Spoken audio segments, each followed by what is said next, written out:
I've had 6 green arrows in a row from 500k to 31k. Let's see if we can make it 7. I've got 3 free transfers at my disposal. You're not just going to hear the plans for my own team. I don't own Saka, but I am going to recommend the best replacement. You're going to get to see the best fixtures for attackers and defenders, and the best players to buy for each position. I went with triple Arsenal defence over Saka, and whilst that's paid off, I did get lucky this game week. The owners now, after Burner transfer, downgrading him to a weaker option than Saka. That's whilst I'll get to keep triple Arsenal defence against Ipswich at home, and I still have 3 free transfers. That difficult fixture against Spurs at home is still looming. I've still got a few fixtures before that, and I will cross that bridge when I come to it. I might just bench 2 Arsenal defenders, I might bench 1 and start another, or I might bench 1 and sell the other. For now, I get to enjoy Ipswich at home, Brentford away, which I actually don't think is a difficult fixture. I think there's a lot of variance when there's 20 teams rolling the dice on home and away fixtures, so I don't think that's a bad fixture. And then Brighton away, I don't know what I think about that one. I don't think it's necessarily a difficult fixture from a defensive perspective, it's just not very favourable, but I probably will start 2 Arsenal defenders in that one. I don't know if you remember, but Trent didn't get many attacking returns for quite a while. His underlying stats were still promising, but he was underperforming them. Now he's just got 3 assists in his last 3 fixtures, and keeping the faith in him has paid off.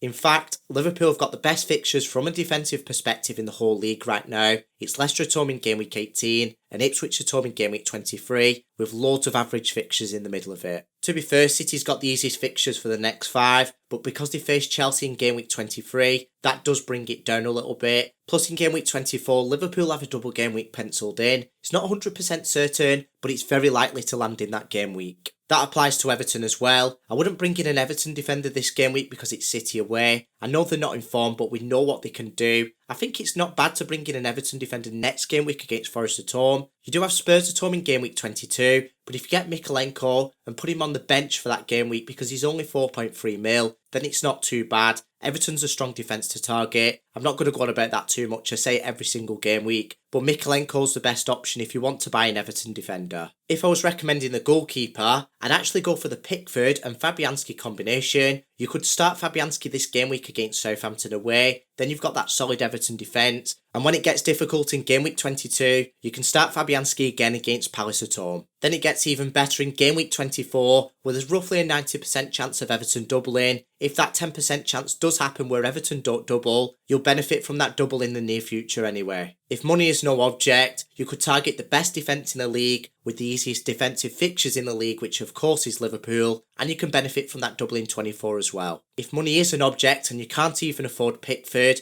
I'd get Henderson from Palace for 4.4 mil. It's not ideal that you've got Chelsea in game week 20, and Fabianski doesn't cover that because he's got City away as well, but that's probably the best out of the budget options. Looking at the bench, there is actually bench boost potential this game week. Fabianski doesn't play for the best of defences, but Southampton away is very favourable from a defensive perspective. Martinez is similar, where United's defence isn't reliable. They conceded 3 goals to Bournemouth at home last game week, but then they've got Wolves away and that's a very easy fixture from a defensive perspective again. Rodgers is the opposite. He's a good FPL player, he's quite reliable, but he faces Newcastle away, and I wouldn't say that's an easy fixture from an attacking perspective. If I was to hypothetically bench boost, ignore Vandenberg, he would be upgraded of course. I'd probably get Dunk for 4.4 mil. It's not too much budget on the bench, and he does face Brentford at home this game week. I'd say that could possibly be the strongest bench alone all season in a single game week. There are going to be points where I want to own Haaland, and that will eat up a lot of my budget. Then in the double game weeks, there's a lot less of them this season, and of course we've got the additional chip to using them, so I might have to use my bench boost or triple captain in a single game week. Whilst there's projected to be less double game weeks this season, that's not necessarily the case. Obviously the Merseyside derby got called off because of the weather. That could easily happen again, so I am going to take that risk and wait for that possible opportunity. It would be a risk to roll the dice on the bench boost this game week anyway, because there is rotation at this time of year with the congested schedule. It is a strong bench where I've got players to step in if I need.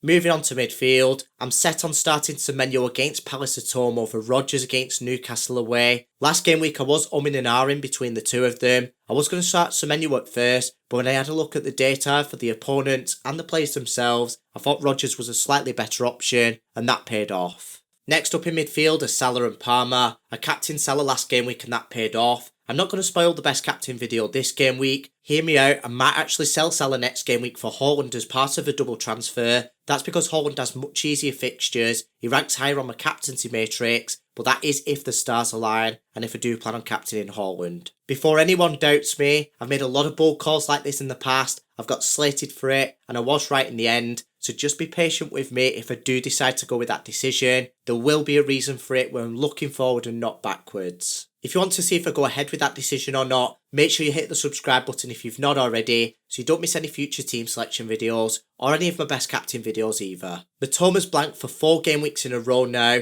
there's been a drop in his underlying stats, and he only had 0.1 expected goal involvement in his last match. Brentford at home's the last of an easy block of fixtures. I can't not start him in that match. I'm not going to sell him this game week. He has had promising underlying stats in the past as well, but I might sell him next game week ahead of Villa away, then Arsenal at home. Now for the Saka replacements. I'm going to go through the fixture difficulty ratings in order. So first of all, Palace have got the easiest fixtures from an attacking perspective. Sar's been doing well since he started playing. That was only roughly 10 games ago, so we've not got a lot of data to go off there. He is looking like a decent option, and for 5.7 mil with those fixtures, he probably will provide good value for money, so you could downgrade Saka to him and upgrade another position with 2 free transfers. Whilst this video has been recorded, Eze's expected minutes aren't too high this game week, but next game week they're decent, and he is on penalty duties, so it is worth bearing in mind that Eze is probably a better option from next game week onwards if you can afford him. As for Liverpool, roughly 99% of you listening to this will have Salah anyway, but some people will be considering Jota and Diaz. Personally, I wouldn't go there, their expected minutes are too low and there's too many better alternatives. There aren't any good enough replacements from Fulham, however Arsenal have a direct replacement in Odegaard, who should be on penalty duties now.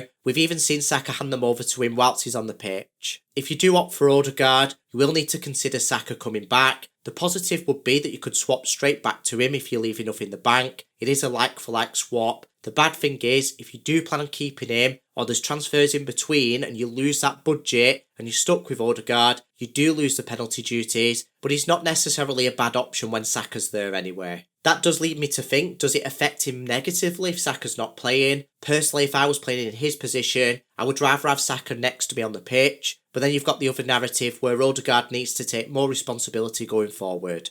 I know City have been in really bad form recently, but I do think Foden is a genuine option. I think a lot of people will overlook him. He scored last game week, and that was only his second match after returning back to the team. It does feel like it's come a week too soon for Foden because he faces Everton. At least he does have the home advantage. I might even buy myself next game week ahead of the favourable fixture run. I'm going to say the same for Chelsea what I said about Liverpool. Roughly 99% of you watching this own Palmer, and there aren't any other options. When it comes to Newcastle, there is Gordon, and he's not a bad option, but you have missed a couple of easy fixtures, and I don't think he's one of the best replacements. I am going to start skipping some unfavourable teams now, so we'll go straight to United. You could go for Bruno Fernandes. He is on penalty duties. He is a good attacking player. He looked very promising in his last 2 matches, but you've got that Liverpool away fixture sandwiched in the middle of the whole thing, which I really don't like. I'm going to draw the line at Son. He's got 3 away fixtures in the next 5. All of them are difficult from an attacking perspective. He is the most expensive player out of all the replacements too. He's not really someone I'd want to bring in. I think there's better alternatives. Out of all the players I've discussed, Foden and Odegaard are my 2 favourite replacements. I like the fact that Odegaard's on penalty duties, he's not got any difficult fixtures coming up, and he is slightly cheaper than Foden as well, so he's my favourite direct replacement. Obviously this is more of a short-term replacement if you don't want to own him after when he loses penalty duties. That's if he does do, by the way. If they get awarded a few and he scores a few, then he might possibly keep them because he's even took them off Saka before whilst he's on the pitch. But let's assume that he won't keep them. I would probably move him back onto Saka or another alternative. Whilst I think he's the best midfielder to bring in, I think Isak's the best forward to bring in. I have said that for the last couple of game weeks and I've nailed it every single time. Couple of easy fixtures have gone now, but he's still got the penalty duties, roughly 90 expected minutes, and he's banging form. I have owned him in my team for quite a while now, so I have put my money where my mouth is. I do plan on keeping him for quite a while as well, at least until Wilson comes back, which is a while off. I plan on keeping Jackson for at least 5 game weeks. There's 2 easy fixtures in there, 3 average, and 3 of them are at home as well. He only needs to survive 2 more game weeks without getting a yellow card to not serve a suspension. The same applies to Rodgers as well. If Jackson gets a yellow card, I really hope it's not this game week because it's Ipswich away next. And if Rodgers gets a yellow card, I hope it's not next game week because it's Leicester at home after that. I certainly hope they don't serve the suspension in the same game week because the optimal option will probably be to burn a free transfer on one of them. Lastly is João Pedro, and just like Matoma, his underlying stats have had a drop off. There's not been any output for quite a while, but I can't not start him against Brentford at home. I'm not as tempted to sell him though because Matoma I think is not quite as good of an option because he's not got the penalty duties and he does cost a little bit more, but I am still considering selling Pedro if there's an upgrade available. Now for the free transfers. I'm actually planning on rolling all 3 of them and having 4 free transfers next game week. I might possibly sell Salah and buy Haaland. Make sure you subscribe so you don't miss my team selection video. Also, if you want exclusive content from me, head over to my Patreon in the description.